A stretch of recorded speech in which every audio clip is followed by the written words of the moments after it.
ధ్యానం కొరకు ద్వితీయోపదేశకాండం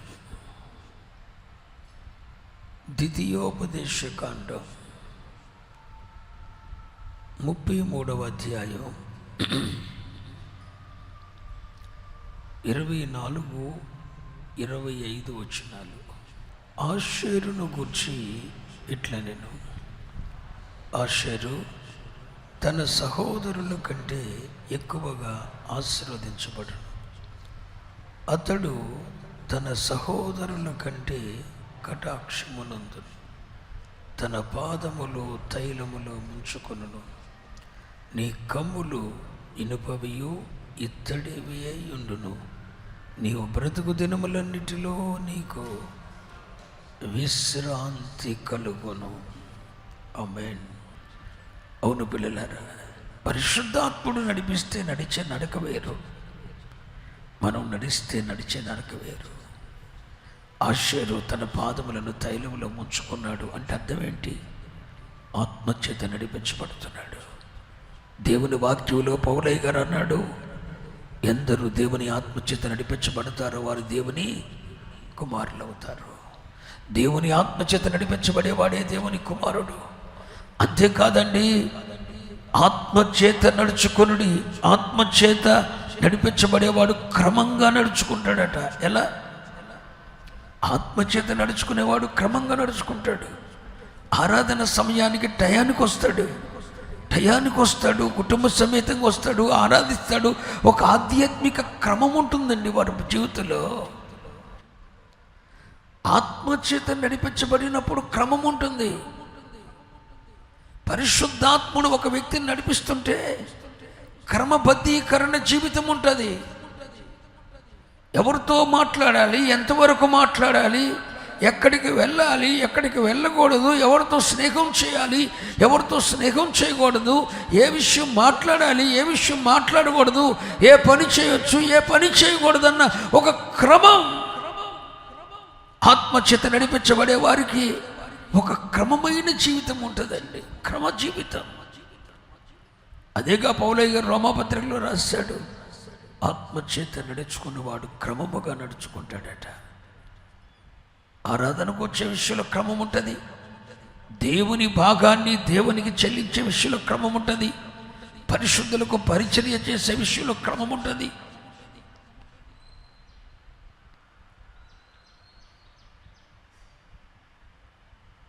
పరిశుద్ధులకు ఆతిథ్యం ఇచ్చే విషయంలో క్రమం ఉంటుంది. అంతేకాదండి, అన్నిటిలో ప్రార్థనా జీవితానికి ఒక క్రమం ఉంటుంది. ఆ టైం అయితే ఖచ్చితంగా మోకరించాలన్న ఫీలింగ్ వస్తుంది.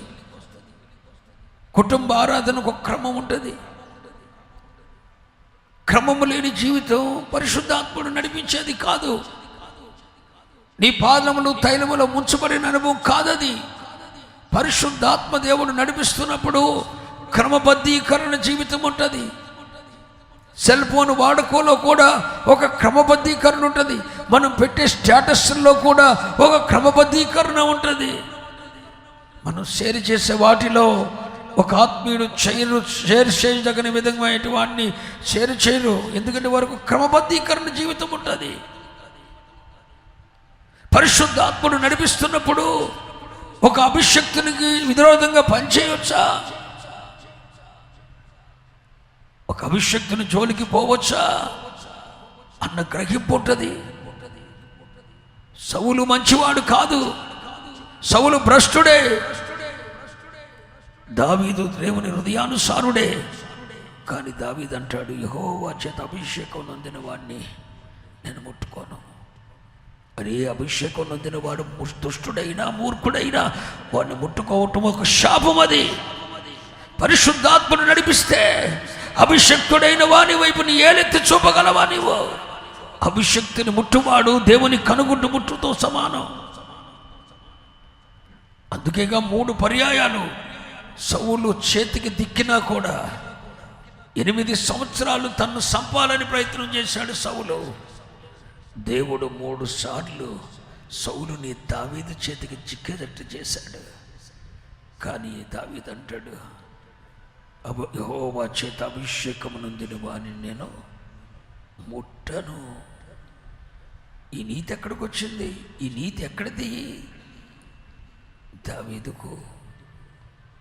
అతన్ని సంపాలని చూస్తున్నవాడుగా సౌలు 8 సంవత్సరాలు అరణ్యంలో బ్రతకటానికి గల కారణం ఎవడు? సౌలేగా. పగ తీర్చుకునే సమయం వచ్చిందిగా. మరి ఎందుకు సౌలు మీద దావీదు దాడి చేయలేదు? యెహోవా చేత అభిషేకం నొందిన వాడు భ్రష్టుడవచ్చు, మూర్ఖుడవచ్చు. వాని వైపు ఎలెత్తి చూపకూడదు, వాని గురించి మాట్లాడుకోకూడదు. యెహోవా చేత అభిషేకం నొందిన వాడిని ముట్టువాడు దేవుని కనుగొట్టుతో ముట్టినవాడే. ఈ క్రమం ఎట్టొస్తుంది? పరిశుద్ధాత్ముడు నడిపించినప్పుడు ఆ క్రమం వస్తుంది. ఒక అభిషక్తుడు, ఒక దైవజనుడు మరొక దైవజనుని గద్దించాలి. ఒక నాయకుడు మరొక నాయకుడు తన చేతి కింద ఉన్న వారిని గద్దించాలి. కానీ ఒక అభిషక్తుని జోలికి పోకూడదు. అది భయంకరమైన శాపం.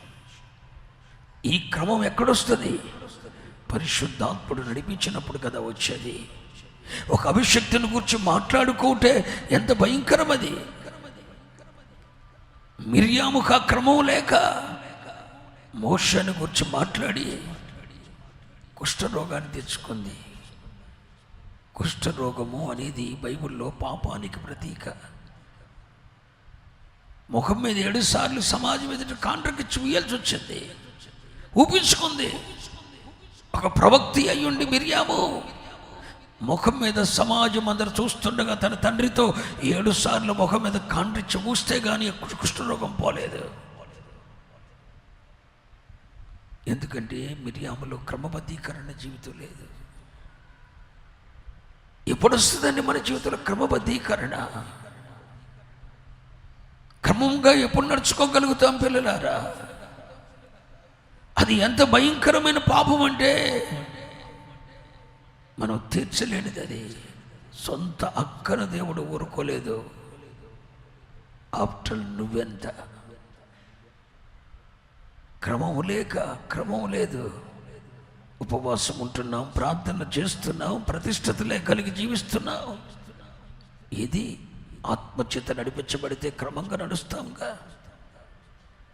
మరి ఇదే క్రమం కనపట్టలేదుగా. అప్పుడు ఏమనిపిస్తుంది?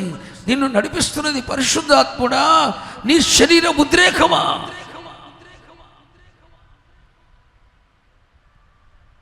నిన్ను నడిపిస్తున్నది పరిశుద్ధాత్ముడా, నీ శరీరమా, నీ ఉద్రేకమా? పరిశుద్ధాత్ముడా లేకపోతే సైతానాత్మ?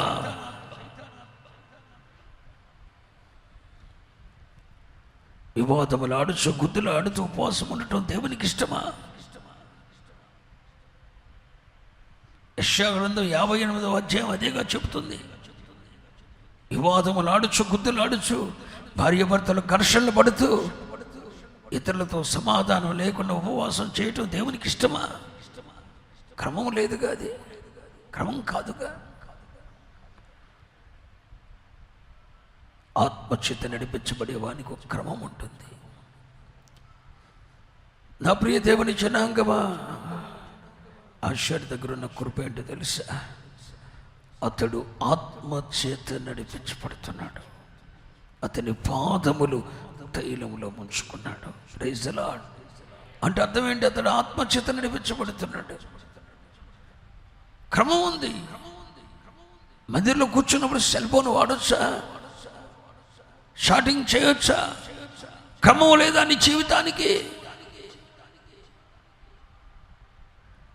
దేవుని చేత ఎన్నిక చేయబడిన వ్యక్తి అయ్యుండి అలా నడుచుకోవడం తగునా? ఎప్పుడు వస్తుంది క్రమం? పరిశుద్ధాత్ముడు నడిపించిన